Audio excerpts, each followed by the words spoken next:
Welcome to the Lean Out Your Business podcast, a show dedicated to helping entrepreneurs accelerate business growth and simplify success. I'm your host, Krista Grasso, and I've been working with businesses for more than 2 decades to help them lean out and optimize what's working while eliminating anything that's not adding value. So if you are ready to get more time back in your day, more profit in your business, and to do business differently, growing and scaling on your terms, let's dive into today's episode.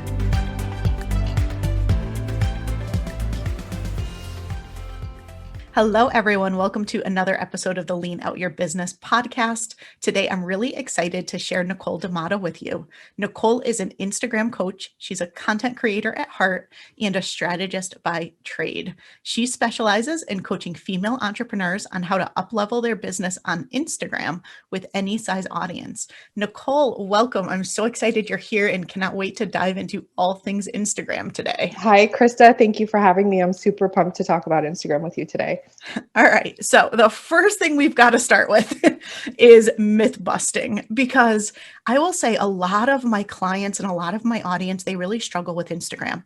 They either grew up on Facebook, or with all of the changes that happen so often on Instagram, they're always wondering, what do I need to post? What should I post? What features do I use? Should I be doing the feed or stories or reels? How big audience do I actually need? How often do I need to post? Right. And so there's so many questions that they ask me quite often, probably many more that they're not asking me. And I'm sure you hear these a lot. So let's start with, what are some of the common myths that people have on Instagram? And let's bust those and simplify this for people. Oh gosh, there are so many that exist. We could probably do the entire podcast episode on just busting myths.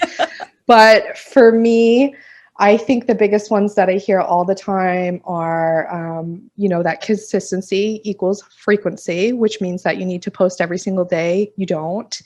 That you need an audience of 10K with a swipe up in order to be successful on Instagram. You don't. That you need to use large hashtags with high reach in order to reach a bigger audience and sort of cast your net. You don't. Those are the biggest 3 that I come across the most. And you can find those even in my content. I'm constantly sort of beating the horse dead, so to speak, on them, because they just get perpetuated over and over again and spewed out by other marketers. Oh, the other one is the algorithm. Constantly. Anything and everything about the algorithm. Ask 100 people about the algorithm and you'll get 100 different answers. That's the other one too. So those 4. Yeah, one of the things I really love about what you share, and guys, if you're not following her on Instagram, tell people your handle, because it's the best handle ever. So my Instagram handle is @lattes for lunch, all spelled out. Yeah, I absolutely love it. But what I love about your content is it's just super practical. And I feel like it does make it more simple, right? It takes some of the stress and some of the overwhelm out of, what do I do and what do I really need to be successful on Instagram? So highly recommend you guys go check her out. But let's talk about what you do need to do on Instagram. So if you want to keep things simple and you want to see success, what does that look like? The biggest thing, and it's such a cliche because a lot of people will tell you this too, but the biggest thing is absolutely consistency. But again, consistency does not mean being present every single day. Consistency does not mean creating content every single day and posting every single day, or even being visible on stories every single day. Consistency is sort of this spectrum. What's consistent for me might not be consistent for somebody else. You have to find, your zone when it comes to that. But consistency is the number one thing, and that's consistency through your messaging, through your approach, through the way that you interact with your audience, through the type of content that you're creating and how you're serving your audience through that content. That's the consistency that we're looking for, that will sort of create that Instagram magic where you can really up-level your biz with any size following. So let's talk about the any size following. Yeah, let's do it. You had done a post that I really resonated with recently, where you had talked about, instead of being so focused on trying to get to 10,000 followers, kind of nurture and serve the audience that you have of any size. So let's talk about why you don't really need 10,000 followers and what you should be doing while you are trying to grow your audience. Okay, so I want to sort of start at the beginning for me. So when I launched this business, I had 100 followers and 0 posts, and I was able to monetize right away. So I am sort of like the living proof and embodiment of that. And I truly believe that. And I truly believe that for all of my clients. And that's what I work on with them. Um, yeah, serving your audience through your content, again, it comes down to your messaging, it comes down to positioning. How are you positioning yourself as the go-to expert in your field? I know expert tends to get overused a lot as well when we're talking about small business owners. How are you positioning yourself through your content and creating a memorable digital experience for those followers that you do have? And how are you connecting with them? How are you talking to them? How are you showing up for them? How are you commenting on their stuff? What are the conversations that you're having in the DM? You know, don't be afraid to take the first step and sort of lay the foundation of your connections through Instagram by just, you know, reacting to somebody's story and then leaving the door open to a bigger conversation. It's not necessarily always about coming out of the gate with a pitch. It's just about starting a conversation and not being afraid to take that first step in that direction, whether you have 10 followers, 100 followers, 100,000 followers.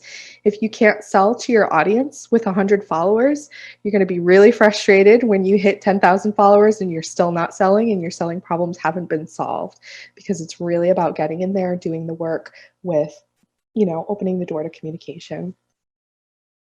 So I think what you just said there is some serious brilliance, and it's worth repeating. If you can't sell to 10 followers, you're not going to be able to sell to 10,000 when you get it. So don't wait, Exactly. right? Just Yeah. start adding value now, figure out how to build that audience. I love that. And I think we connected originally in the DMs, and my audience knows my intense dislike for the cold DM strategy where you instantly are pitching somebody, like instant pitch. And you did it so beautifully. I think you just sent me a comment on a story or something, and we started chatting, and now you're on my podcast. And Yeah. so I think it's all about, right, those relationships. And I think you do that really well. You never cold pitched me on a thing, yet we have Never. a relationship. And I think that's just a good example of how you properly leverage I Instagram. mean, look, I don't like to be cold pitched either. You know, I tend to, if let's say I follow an account, they follow me back, and I get that first DM that's like, hey, tell me about your business, and they're asking me those leading questions in order to sell to me, or they come right out of the gate with a sell in the DM. I just very politely say, thanks for connecting, looking forward to getting to know you more, and then I swipe and delete, because I know that they're not taking the time to get to know me and my business by asking me those leading questions. I know that they're building up to a sale immediately, and that's not how selling works. Mhm. So you have to remember that if you don't like being sold to that way, that it's not going to work with your audience, and that if you don't connect with people that way, that it's not going to work for your audience, and that there's another person on the other side. It's not just a number. There is a whole human being over there with needs for their own business. And yeah, you really have to remember that, because if you read those DMs out loud, what would they sound like, right? Hey, how are you? How long have you been an Instagram coach? Tell me more about your business. And the other thing is too, if you wouldn't walk up to somebody at a networking event, I know there's kind of passe at the moment with restrictions that we have in place. If you wouldn't walk up to somebody at a networking event and those words do not come out of your mouth, they shouldn't come out of your mouth through a DM either. Just being really cognizant of that. Yeah, I absolutely love that. Usually, I've been coaching for a little more than 20 years now.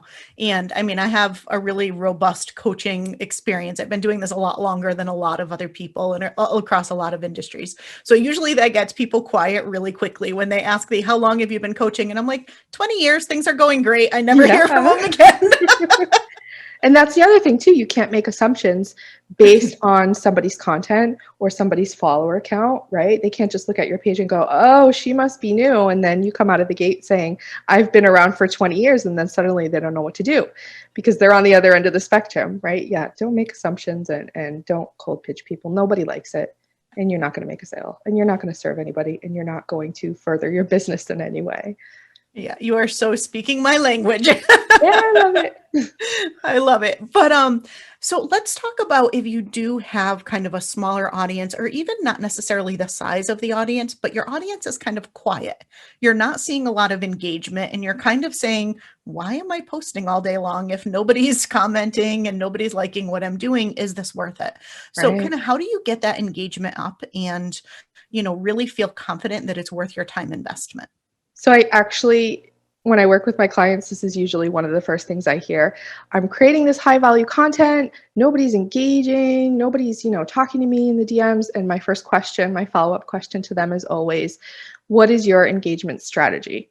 And that's kind of where we get the deer in the headlights look. So they either don't have an engagement strategy at all, or they ask me what an engagement strategy is, or they say, well, I have to admit that I've kind of been posting and running away because I just haven't had the time, or yeah, I spent 30 minutes this day, but I haven't, again, consistently shown up to engage with my audience.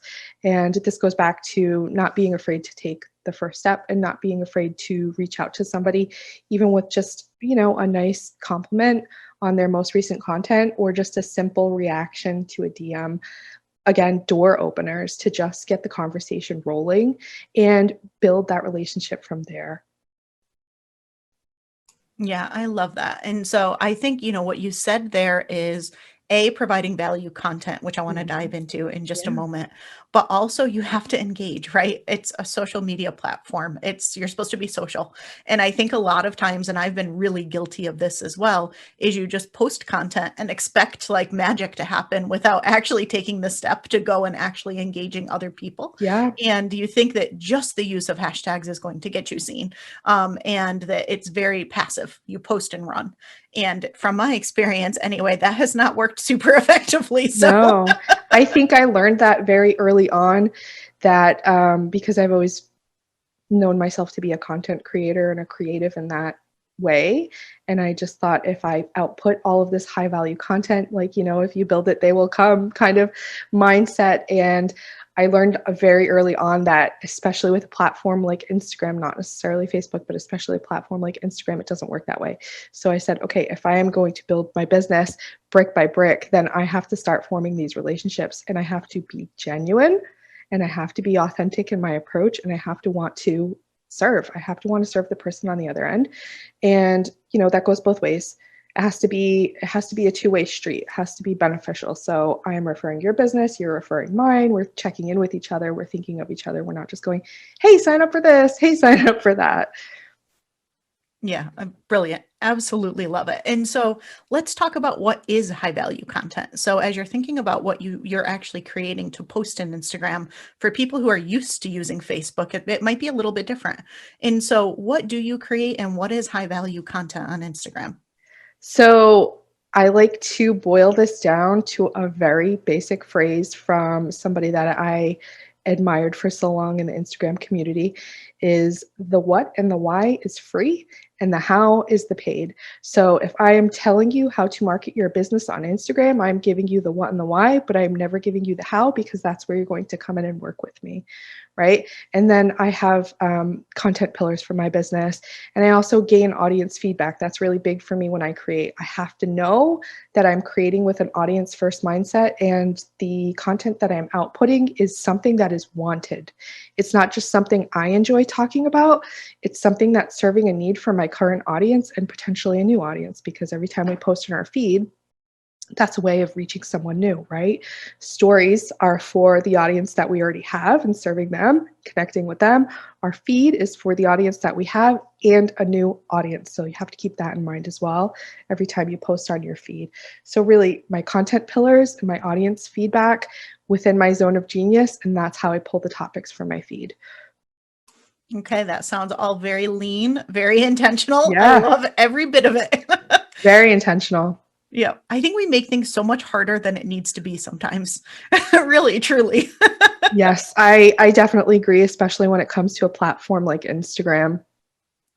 So let's talk a little bit about metrics because I think it's really easy to fall into the vanity metric trap. We all know we're not supposed to, but when you don't actually know what to look for, what do you look at? Number of followers, number of likes, number of Right. comments, right? So, what are some things that could be more meaningful for somebody to start with if currently all they're looking at is more of those vanity metrics?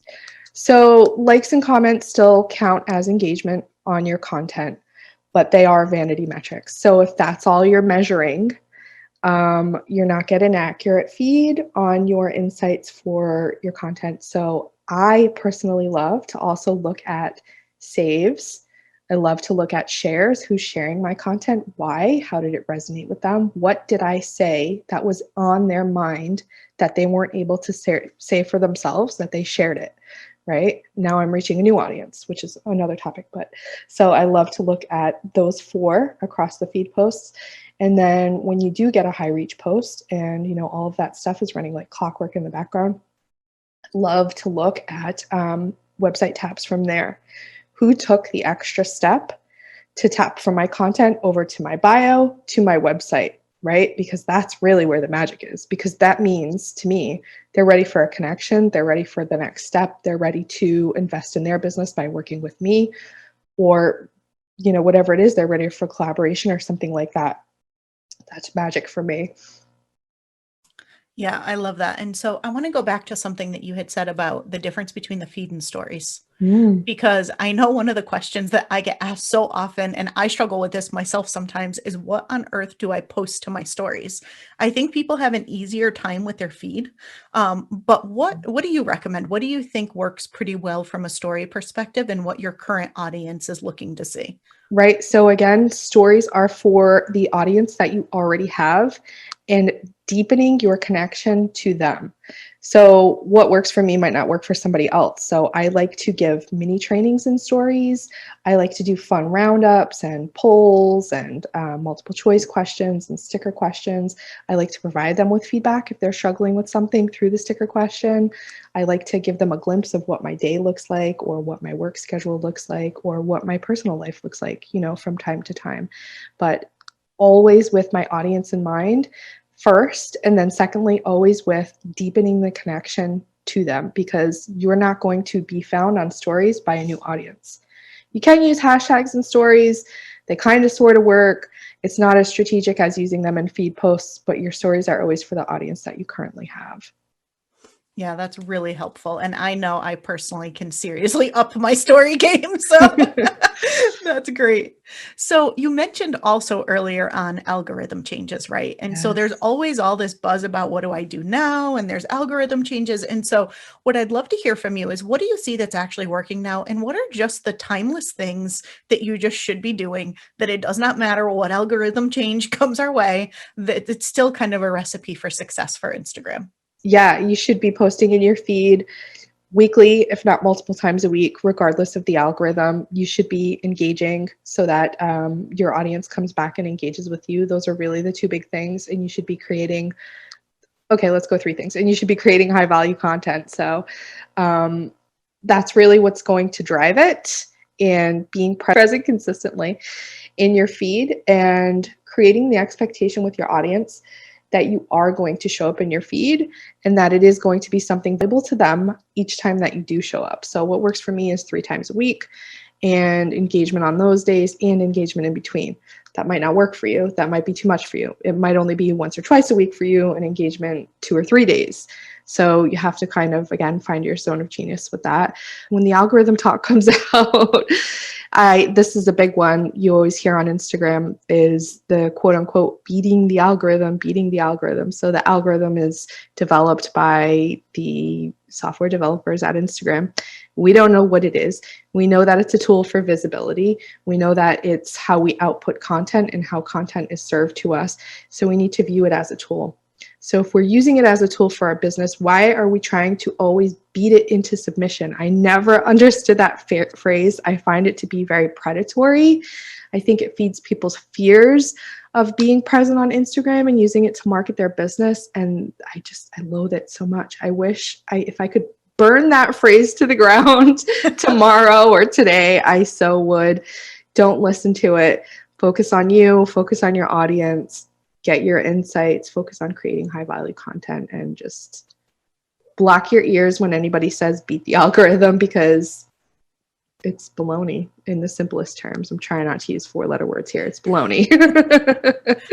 No, that makes so much sense. And one of the things, one of my pillars in Lean Out Method is Kaizen. And Kaizen is making small continuous improvements and changes for the better. And you may not feel like the algorithm changes are for the better, but the reality is you always have to be constantly evolving your business and adapting and making changes. And so you should expect that things are going to evolve and you need to Right. evolve with them. But if you stick with kind of the tried and true practices that Nicole just shared with you, I feel like you really don't need to stress about it that much. Sure, you might need to pivot and make those small continuous improvements, but your overall strategy is going to remain largely the same, right? Yeah, exactly. Exactly. So tell people more about you. Let's hear a little bit more about a couple things. I want to know, how did you get into Instagram? Like, why Instagram? Oh gosh. Where does this align with your zone of genius? And then what do you have going on, and where can people find more about you? Okay, so here's sort of my backstory. 2013 is when I launched my first business, and I was the editor of a feature-based wedding blog.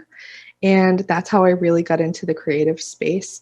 About a year and a half ago, I let that business go, and it's now under a bigger umbrella of other companies within the wedding industry. But when I was working with wedding professionals to feature their content on my site, I saw the need for them to invest in their own marketing because it wasn't really something that was talked about at the time. Everybody was investing in publications and amplifying the voice of their business through other brands that were already big, and then being frustrated with the fact that it wasn't working for them. It wasn't connecting them to their couples. So that's when I sort of said, hey, there's a better way. And this is how it was. And I started with content calendars in Trello, of all places. That was the very first thing that I sold, content calendars through Trello. I no longer do that. I no longer do that. But that sort of spun into Lattes for Lunch. And as Lattes for Lunch grew and grew, is when I let go of the wedding blog. It still exists. It's called sothislove.co. It's still out there. It's just not run by me. You can go check it out. All the content's still up and everything like that. But yeah, so I sort of spun from there into Instagram. And I very quickly see how Instagram can be used as an effective tool. And I approach that both creatively and logically. So that's sort of why I fell in love with it, and just being able to be creative and connect and be logical in your marketing approach there. The newest pivot in my business, which happened this past year, is I now offer Instagram VIP intensives where I sit and I work with a client one day for about 5 hours, and we go through their Instagram marketing from A to Z. So that's still sort of new. So I'm going to fit that into the horizon bucket. And then if you want to come find me, absolutely come find me on Instagram at Lattes for Lunch. I also have a Facebook page, but I use it to market very differently. And if you were to go look at the two pages, you would see the stark contrast in how I connect with people on Instagram through Facebook. And then my website is lattesforlunch.com. Excellent. I love it. And I think one of the things that you said that I really resonated with is the balance of creatively and logically. Mm, Because I think that in and of itself is where a lot of entrepreneurs struggle, is yes. they're too stuck in creative, but not leveraging enough logic to kind of keep things lean and do things a really smart, simple way. So I think that that is a really great approach and really great way to kind of blend the two together in one platform. Sometimes that can go the opposite way too.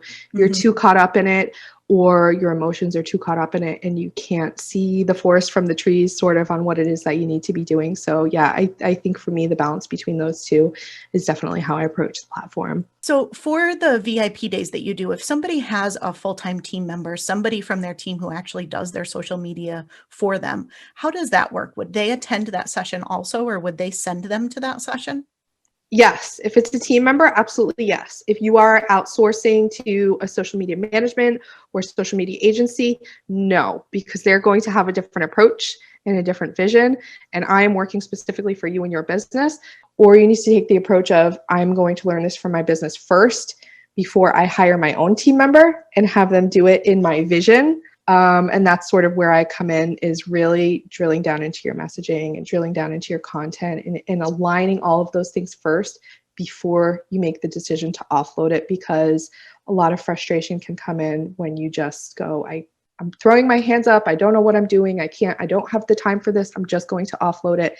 and then you offload it without first having like your ducks in a row. And then you still end up frustrated because you didn't have your ducks in a row when you handed it off to the person that's trying to keep them lined up for you. Awesome. Great. Well, I have one final question, which I Yes. always ask everybody, and I'm dying to hear your answer to this. So, how do you work smarter, not harder, and keep things lean in your business? Okay, so this is a good one because I really only have from the time that I drop my daughter off from school until the time that I pick her up to work on my business, and that's it.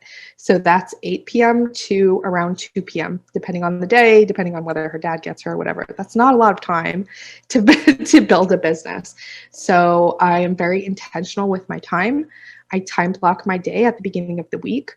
And I am very intentional about not being on Instagram when I am working either for my own business or my client's business. And I don't use a lot of tools.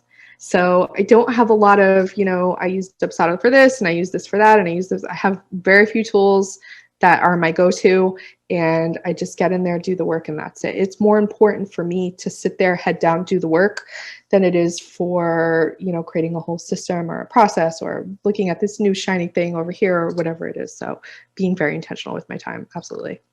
Yeah, that sounds good. So it sounds like basically you right size what you need from a system and tool perspective to your business, right? Exactly. Instead of over architecting and going too far in a system direction, you're really right sizing it and keeping it with just exactly what you need and nothing Yeah. more. And that can happen a lot with creative businesses. You need this and you need that, and you need to, or even with courses, you need to follow this course or watch this course or get this platform or do that. And I'm like, no, no, that doesn't work for me.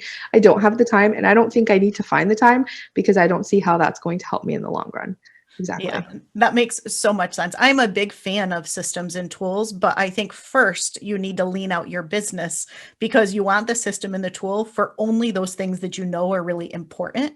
You don't want systems and tools for everything, and you don't want those systems and tools to dictate what you do in your business. It should be the Exactly. other way around. So it sounds like you already have that all figured out and balanced, and that's a beautiful I thing. had to, I really had to with that 5 hours a day. It doesn't leave much room for choice, right? Yeah. Because I could sit here and fiddle around with those things all day, and then a year could pass by and I could go, what am I doing in my business? Or I could sit down, do the work, and then go, okay, this is what I need, and then go find it. Right. Yeah, makes so much sense. So before we wrap up here, any final parting thoughts for people on how to really simplify and find success using Instagram? Don't be afraid to create. Don't be afraid if you have a couple of posts that flop. Don't be afraid to ask questions of your audience. Don't be afraid to form connections, and don't be afraid to just get out there and start. I love it. Thank you so much. I've loved our conversation. Thank you for being here. Thank Everyone, you. we will see you next week.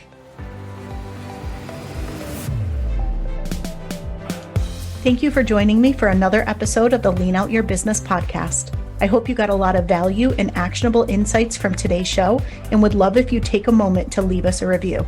If you have any questions on today's episode or on how to lean out your business, join us over in our private Facebook community, where every week we do live training and Q&A, and I'd love to have you be part of the conversation.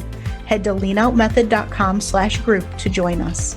And before you go, be sure to subscribe to the show so you're the first to know when we release a new episode. We'll see you next week.